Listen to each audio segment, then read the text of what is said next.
We live? We good? I can't hear myself. Oh my gosh. We good? We're good, okay. Okay, everyone can hear me? Alright. I can't hear myself, but that's okay. Hey everyone, welcome to the show. I am out of breath. I am absolutely out of breath. I just ran, but thankfully everything's worked out now. We're good up here in the studio.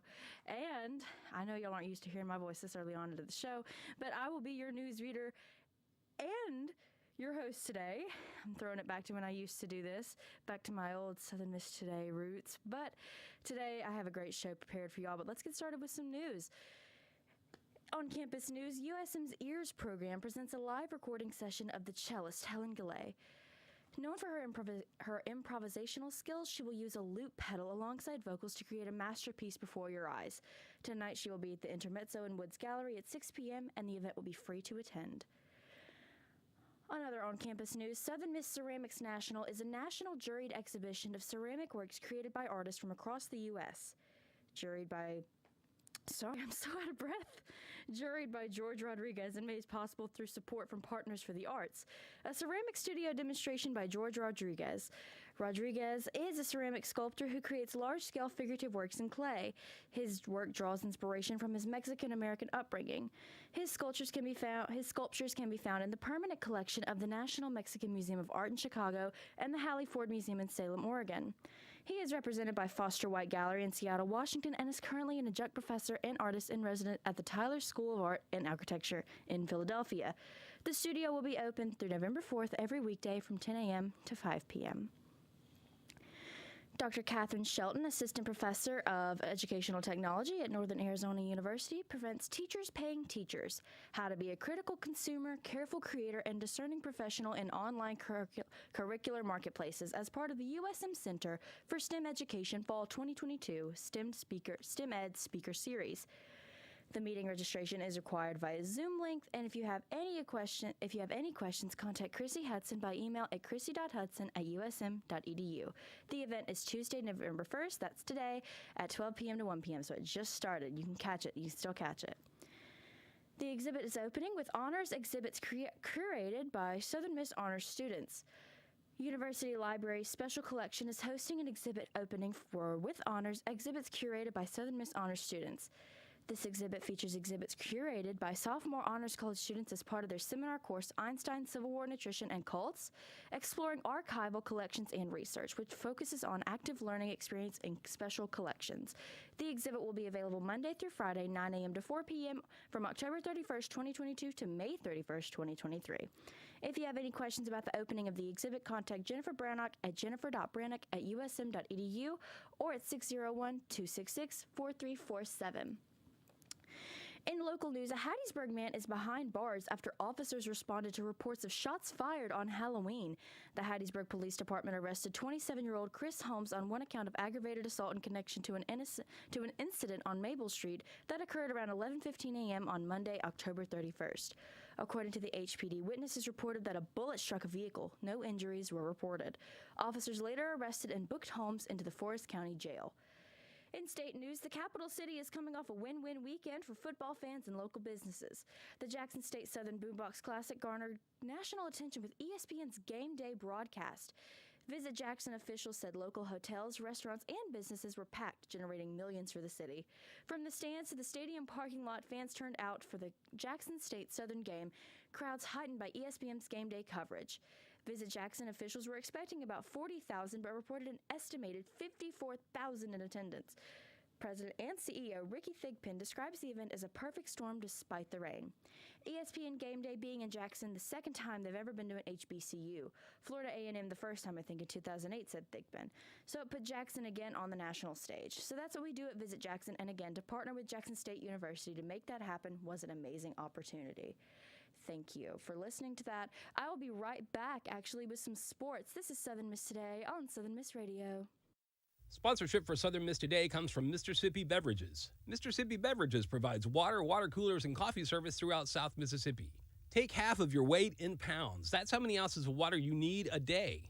Mr. Sippy Beverages can help you reach that goal by delivering fresh water to your door. To start, Mr. Sippy will give you 1 month cooler rental and 2 bottles of water for free. To get more information or to set up a cooler and water delivery, you can call Mr. Sippy Beverages at 601-271-2420, or you can find them online. Southern Miss Student Media is how USM communication students put their education into action. The student prints, Southern Miss Radio, SMTV, and SM2 Creative are the media properties operated by Southern Miss Student Media. You can get your share of the more than $600 million USM brings to the area with help from Southern Miss Student Media. To find out more about how to reach the USM audience, email sm2sales@usm.edu. Hey everyone, welcome back to Southern Miss Today on Southern Miss Radio. Let's get into some quick sports. So first of all, the Golden Eagles scored a massive win. It's our 10th straight win over ULL, the Ragin' Cajuns, and we beat them this past weekend. Actually, this Thursday. We had a Thursday game, and it went pretty well.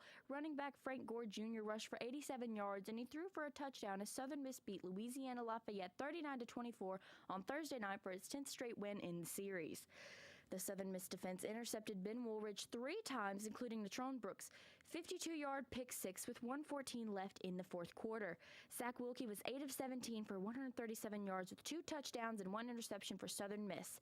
Jason Brownlee had 3 grabs for 102 yards and 2 touchdowns, and another player added 69 receiving yards and a score. Southern Miss had a touchdown pass on 2 straight offensive plays to take a 20-2 lead late in the first quarter. Gore took a direct snap and lofted it to Mims over the middle for a 52-yard touchdown for a 13-2 lead. After ULL went 3 and out, Brownlee caught a short pass from Wilkie and raced for a 76-yard touchdown. Woolridge threw for 336 yards with 2 touchdowns for Louisiana Lafayette. Michael Jefferson had 6 catches for 179 yards, including a 63-yard touchdown to pull within 29-11 late in the first half. Evidently, the Golden Eagles took home that win, and rumor is, and I don't know much about sports, but rumor is if we win a few more games, I think 1 or 2 more games, Southern Miss might be going to a bowl game, and that could be really big for this school, so let's stay tuned for that. We have a game this Saturday, actually. But men's basketball, in preparation for the 2022-2023 season kicking off against William Carey a week from today, the Southern Miss men's basketball team will host Delta State in an exhibition game tonight. Admission at Reed Green Coliseum is free for the 7 p.m. tip-off. Women's soccer, the number 8 seed Georgia State defeated the Southern Miss women's soccer team 1-0 to end their postseason campaign in the Sun Belt Conference Championships. This match took place at the Foley Sports Tourism Complex in Foley, Alabama, Monday night. Let's get into some weather real quick. This is from Rex Thompson at WDAM. It is going to be a very nice day in the Pine Belt with mostly sunny skies and highs in the upper 70s. Overnight, look for partly cloudy conditions with lows in the mid-50s. Wednesday looks great with sunny skies expected and highs in the upper 70s to around 80. Clear skies are expected Wednesday night with lows in the lower 50s. For Thursday through the weekend, look for mostly sunny skies with highs around 80 and lows in the upper 50s to around 60. Thank you, Rex Thompson at WDAM. I'm supposed to banter with my newsreader, but I'm the newsreader today. And it's kind of hard to banter with yourself, but I hope everyone had a safe and fun Halloween, of course. I didn't dress up, but I hope everyone else did. I hope y'all got lots of candy, and I hope y'all are just suffering from the best sugar rush you've ever had right now. And I hope everyone just had a wonderful and safe Halloween. I know I just basically did what a lot of students did. I did my homework. That's all I did. I sat in my dorm and I did my homework for Halloween, but of course I did get some great candy corn and I snacked on that. So that's how I celebrated Halloween. But let's get into some Mississippi moments and I'll be right back. This is Southern Miss Today on Southern Miss Radio. This is Mississippi Moments, produced by the Center for Oral History and Cultural Heritage at the University of Southern Mississippi and supported by the Mississippi Humanities Council. I'm Bill Ellison. Governor Ross Barnett and his advisors conspired to stop James Meredith from attending Ole Miss.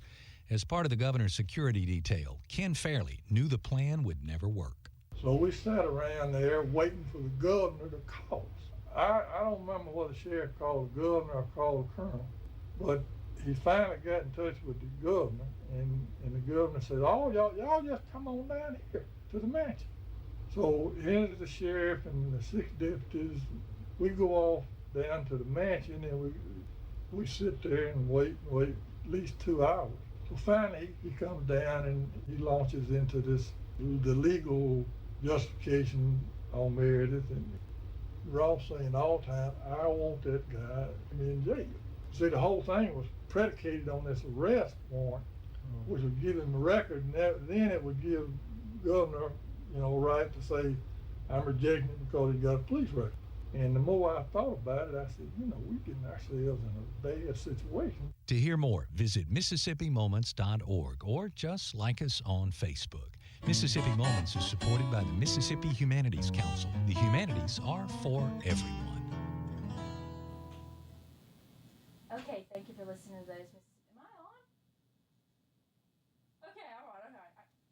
My headphones are so weird. Okay, now I can hear myself. Okay. Thank you for listening to those Mississippi Moments. We'll be right back with Dr. Lindsay Maxwell for our guest today. Oh my gosh, I can't breathe. It's so hectic up here today, y'all. But let's go into some quick sponsorships, and we'll be right back. This is Southern Miss Today on Southern Miss Radio. Sponsorship for Southern Miss Today comes from Mississippi Beverages. Mississippi Beverages provides water coolers, and coffee service throughout South Mississippi.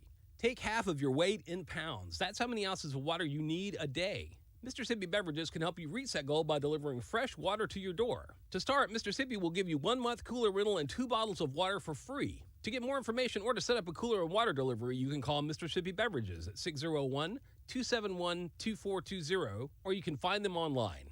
Recognition for your business or product. Appreciation from a dedicated audience. And establishing yourself as a caring member of the Hattiesburg community are only a few of the benefits of sponsoring programming on WUSM.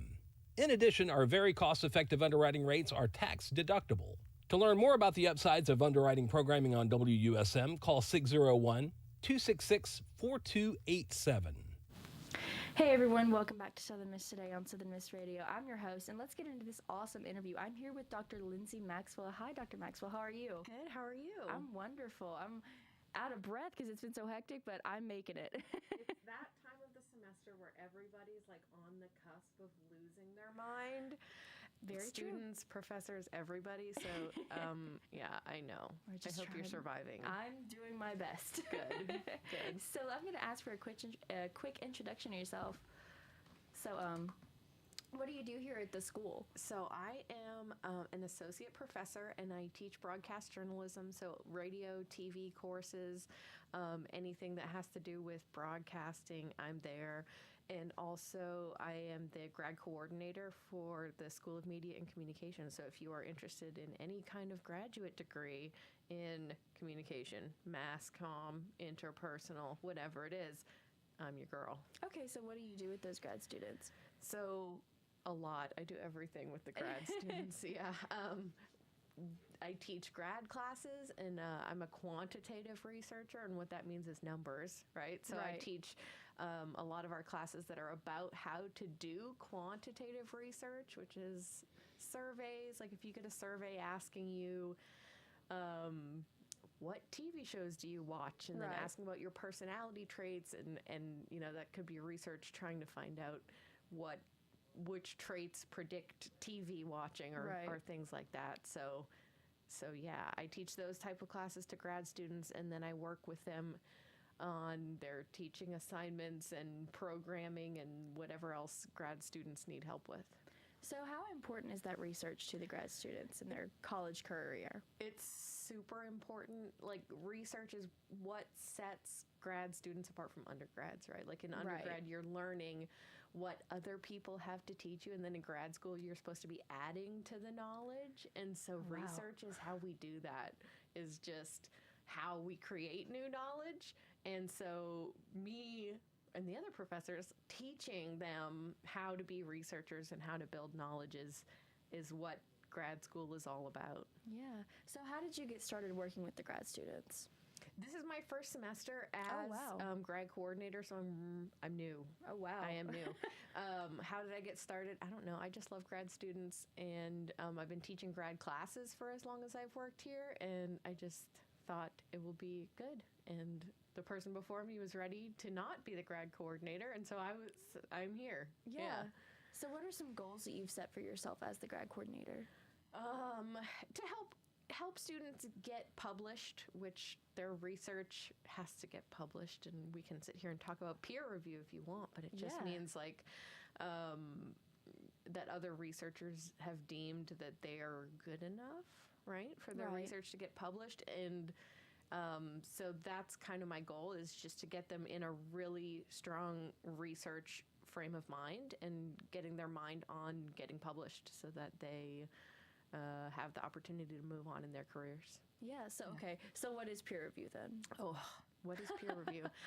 So any piece of research that someone writes, in which undergrads don't see this, right? But all grad students and professors are doing research secretly when we're not teaching. Okay. And so whatever we do, in order for it to be deemed worthy, you know, there's things called journals. Like imagine like a really fancy magazine kind of. Okay. No pictures though, most of the time. But anyway, so it's a publication that peer review would be like, if I write a paper, it gets sent out to other professors around the country or world that write the same kind of topics that I write about, and they look at it and say like, oh yeah, that is really well done and worthy of being published, or like, that's not very good, and it gets rejected. So peer review is just the process of your peers reviewing it and deciding whether or not it's good enough to get published. So how are you helping them with the peer review? Teaching them, I think this is my main skill, teaching them what reviewers are looking for, right? Like the type of language that reviewers are looking for, the type of research that reviewers are looking for, because it's relatively formulaic. And so I'm trying to teach them, what is that formula? Like, what can you do to make sure, like, what kind of language can you use and what kind of processes can you do that other reviewers are going to be able to look at and say, yeah, that's good. Yeah. Okay. So how did you get started within the entire school as a whole then? Oh, I've been here. This is my 8th year working at Southern Miss. Oh, wow. And this is my first job right out of grad school. So before this, I was at the University of Alabama. I was a grad student. And before that, University of Louisiana Lafayette, which we just played them in for football. Southern Miss to the top. To the top. But yeah, I was doing research when I was in grad school, and there was a job open here for broadcast journalism. And so I've had experience. I worked in radio, so I'm your perfect guest. Yes, actually. They had a job open for broadcast journalism, and that's both my research and teaching. I had experience in it, and so that's why I'm here. Yeah. So do you see a future here at Southern Miss? I have tenure now, so yes. Yeah. Right. So this is my 2nd year since I got tenure, and I'm here forever. I think is what tenure means. You can never leave. So I'm here. So are there, I guess you could say, goals that you've set for your grad students and your undergrad students? Ooh, good question. So it's different goals, but yes. So for my undergrads, we're really working towards getting them industry jobs, right? Like that is the main goal, is get on TV, get on the radio, whatever it is. And so my goals for my undergrad students would be, get stories on TV. Usually a lot of them work like with WDAM, WHLT, and like the local TV stations that they do internships and part-time jobs there. And so their goals, I guess, would be like get finished stories on TV. That's the main goal. And then for grad students, it's get published, right? That's the ultimate goal, is everything they do should be working towards publication, because that's how you get a job. So is there a difference in how you present yourself to your grad students and your undergrads? Okay, that's a good question. There should be, probably, and anyone who's been in my class, hey Whitney, I'm just not very formal in my methods of teaching. I think I am super informal, which I should probably be more formal with my undergrads than with my grad students, but I'm not. I'm pretty informal all the time, and so no, I'm kind of the same for everybody, and probably too not professorish, but it works. Yeah, but if it ain't broke, don't fix it. Exactly. Nobody seems to mind. So how are there ways that you could, I guess, expand that to the whole school? Because I know there are some students who don't take your classes, of course, there are ways that you might want to spread that knowledge to them. So sometimes I get to guest lecture, right? Guest lecturing in some of the big undergrad classes to try and get people to come take my classes, because I mostly only teach upper level stuff at this point. Oh, yeah. Only juniors and seniors and grad students really get to see me. I used to always teach our intro class, and I loved it. But I don't teach it anymore, and I wish I could go back to it. And so I used to get to meet everyone who was a comm or mass comm major. Everybody used to know me, and now I'm like a secret person. Oh, yeah. Because I don't get to teach freshmen anymore. I miss it. Well, I've enrolled in your class for next semester. I know. Yeah. I saw it. I'm Yeah. excited. Yeah, of course. I'm very excited to get to expand my broadcast knowledge and get to work in different ways. And see, you're already meeting the number one goal. Yeah. Right? Because you're Yes, on the radio already, I so am. that's awesome. Yeah, I try. Yay! You're So- succeeding. I love it. I do. I love working with radio. So what exactly then will we be doing in that class? Ooh, it's a good question. So you are enrolled in the intro broadcasting class, and we Yes. start in radio and we're going to end up in TV. So it's basically we're walking through starting with script writing, and then we're going to do a radio story, because we're just adding elements in, right? So scripts Right. only, and then scripts plus audio, and then scripts plus audio plus video. Oh, wow. And then even more complicated video stories. So by the end of the semester, by the beginning, you're just going to learn how to write a news script. And by the end, you're going to be doing TV packages, full blown. So it'll be fun. That And we does do sound social fun. media stories in there too. So like, you know, when you're scrolling on social media, you see like a little news video Yeah. that has no sound. We're going to do that in there too, because I like that kind of thing. And then ending up with TV packages. This sounds exciting. I love it. I love it too. That's my favorite, one of my favorite classes. Yeah. I love it, and usually everybody really likes it, and we have people that get on TV by just being in that class. Oh, wow. So, yay. So you have a very hands-on class then, like you Super get to hands-on. work. There is no textbook, and it's I like all that. working hands-on. You're going to check out every piece of equipment. I'm notorious for saying tripod, tripod, tripod, tripod, tripod. So all we do is cameras, tripods, and it's fun. It's a really fun Yeah, class. I'm excited. Yeah. I really am. So is there anything that you would change about like what you're teaching to your students? Or do you want to keep it like you said, hey, if it ain't broke, don't fix it? I've been here for a minute now, and so I'm kind of on autopilot. Okay. Every semester, and every professor will tell you this, you adjust slightly, right? Like you're always adjusting a little bit, but I have that broadcast class kind of where I want it. And I know, you know, okay, they can do this, they can do this. So Yeah. I'm pretty happy with where I have it, and I think it sounds really intimidating to say at the end of the semester you're going to do like a broadcast quality story with interviews, with everything. Oh, wow. And everyone's scared, but we kind of step Right. through it, and then at the end you know what you're doing. So like you said, it's like a walk. So It you're kind of is. taking it slow to prepare you for that big Correct. So that's very helpful. So Yeah. you've worked on something like that during your time here. Yes. Yeah. So it's a process. And the old adage that I've heard is like it takes 3 times of teaching a class to get it right, to kind of get it where you want it. And this is probably the 10th or 11th time I've taught that class. Oh, wow. So it's fine. You know, like I can tell even now in November what mistakes that everyone's going to make in April. Yeah. Because I just know. So it's okay. I'll tell you beforehand. Everybody's going to do this. And then everyone will. Yeah. And it's okay because it's learning. It is. It's Yep. a learning process. Yep. So are there any other classes that you'd like to teach here? Ooh, another good question. I think we all have like our pet classes that Yeah. we are like dying to teach. Things that I've never taught before that I want to teach. at the grad level, I really want to do like a media psychology class. Ooh. I would love it. And so maybe one day. And then at the undergrad level, I don't know. One semester I taught media management and economics, and I really liked it. I'd like to teach that again. I would like to go back to teaching 101 just because you get to talk a little bit about everything. There's social media, there's video games, there's everything, and I miss doing that. Like, I do so much specialized stuff now that I wish I could go back to branching out a little more.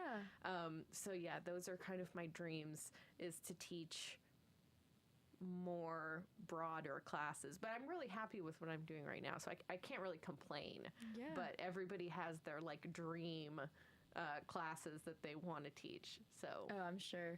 yeah. Well, I'm definitely excited to take your class. I really Yay. am. I'm so excited to work more with broadcast. Good. Absolutely. Good. So, is there anything else that you'd like to say to our listeners, Dr. Maxwell? If you want a graduate degree in communication, email me.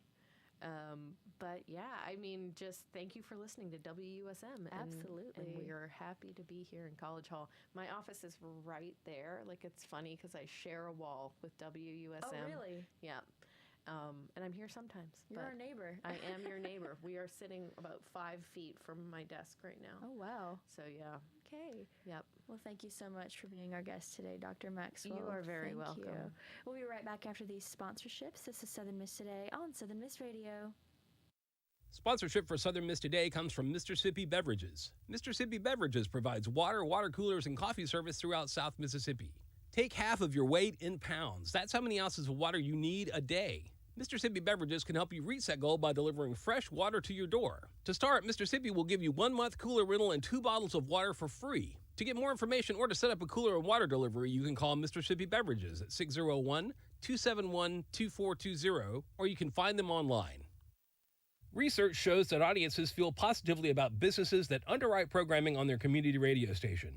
Research also shows that the audiences are likely to patronize businesses that support community radio programming.